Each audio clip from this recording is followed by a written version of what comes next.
ఆ వయసులో ఆయన బుల్డోజర్లు ఎక్కి అసలు చేరలేని ప్రదేశాల్లో, వెళ్ళలేని ప్రదేశాల్లో కూడా ఆయన బుల్డోజర్ ఎక్కి, ఆయన పోక్లైనర్లు ఎక్కి, ట్రాక్టర్లు ఎక్కి గౌరవ ముఖ్యమంత్రి గారు అది అప్రిషియేట్ చేయాల్సింది పోయి ఆయన విమర్శించడం ఇది సరైన పద్ధతి కాదు, మార్చుకోవాలి వైసీపీ నాయకులు.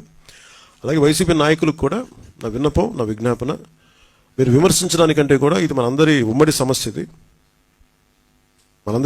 మన రాష్ట్ర సమస్య ఇది.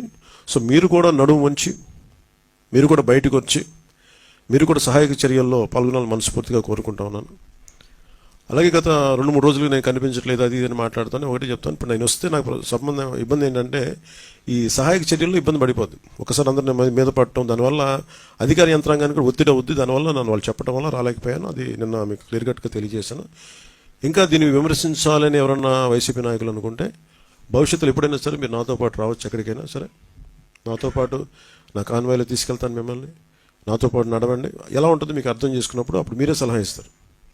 అందుకని దయచేసి దీన్ని ఒకసారి మీ దృష్టికి తీసుకొస్తారు. కానీ విమర్శించే వైసీపీ నాయకత్వానికి ఎవరికైనా సరే రాష్ట్ర ప్రభుత్వం చేస్తున్న ఈ చర్యల మీద ఎవరన్నా విమర్శించదలుచుకుంటే వాళ్ళందరికీ కూడా ఫస్ట్ మీరు సహాయం చేసి మాట్లాడండి.